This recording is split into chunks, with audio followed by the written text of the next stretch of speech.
Hello everyone, morning tiffin చేద్దామని మంగళగిరి దగ్గర ఉన్న విలేజ్ కిచెన్ కి అయితే వెళ్ళాను. ఈ రెస్టారెంట్ అయితే మంగళగిరి ఎంటర్ అయ్యాక లెఫ్ట్ సైడ్ అయితే ఉంటుంది.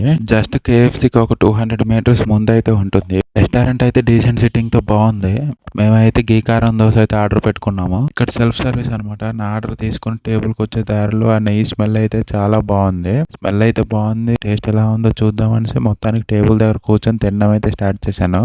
ఇక్కడ దోశతో చట్నీలు అయితే 3 వెరైటీస్ ఇచ్చారు. పల్లి చట్నీ, అల్లం చట్నీ, అలాగే సాంబార్ ఇచ్చారు. ఫస్ట్ పల్లి చట్నీతో స్టార్ట్ చేశా. పల్లి చట్నీ బాగుంది. అలాగే దోశ కూడా కారంగా నెయ్యి ఫ్లేవర్ తగులుతూ చాలా బాగుంది. అల్లం చట్నీతో కూడా చాలా బాగుంది. తర్వాత సాంబార్ తో ట్రై చేద్దాం ఎలా ఉంటుందా అని సాంబార్ తో కూడా ట్రై చేశా. సాంబార్ తో కూడా చాలా బాగుంది. ఓవరాల్ గా ఈ కారం దోశ అయితే బాగుంది. ఈచ్ వన్ 120 అయితే పడింది. మేము 2 తీసుకున్నాం కాబట్టి రెండింటికి 240 అయితే అయింది. తర్వాత మధ్యాహ్నం అయ్యాక లంచ్ చేద్దామని కాజా దగ్గర ఉన్న సేనాపతి మిలిటరీ హోటల్ కి అయితే వచ్చాము. బయట ఎండ మామూలుగా లేదు. లోపలికి రాగానే అమ్మాయి అనిపించింది. రెస్టారెంట్స్ కి వచ్చేది బిర్యానీతో పాటు ఇలా కాసేపు అయినా ఏసీ కొద్దిగా తగిలించుకుని వెళ్ళొచ్చని. లోపల అయితే ఫుల్ గా జనాలు ఉన్నారు. రెస్టారెంట్ అసలు ఖాళీయే లేదు. సో నేనైతే 2 దమ్ బిర్యానీ అయితే చెప్పుకున్నాం. చెప్పిన కాసేపు తర్వాత ఆర్డర్ అయితే తీసుకొచ్చారు.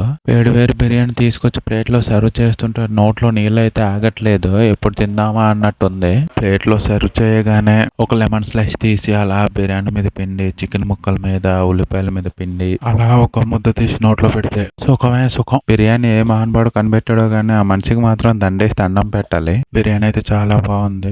చాలా రెస్టారెంట్ లో దమ్ బిర్యానీ అంటే ఒక దమ్ పీస్ మాత్రమే ఇస్తాడు. ఇక్కడ మాత్రం దమ్ పీస్ తో పాటు ఎక్స్ట్రాగా ఇంకో 2 పీసెస్ కూడా ఇచ్చాడు. క్వాంటిటీ కూడా ఒక పర్సన్ కి ఈజీగా సరిపోతుంది. బిర్యానీ తినేదని డిజర్ట్ తినకపోతే లోపల ఉన్నోడు సాటిస్ఫై అవడు. అందుకే ఆప్రికాట్ డిలైట్ అయితే చెప్పుకున్నాను. ఇది కూడా చాలా బాగుంది. సరే ఉంటాను మరి. ఛానల్ సబ్స్క్రైబ్ చేసుకోవడం మర్చిపోకండి.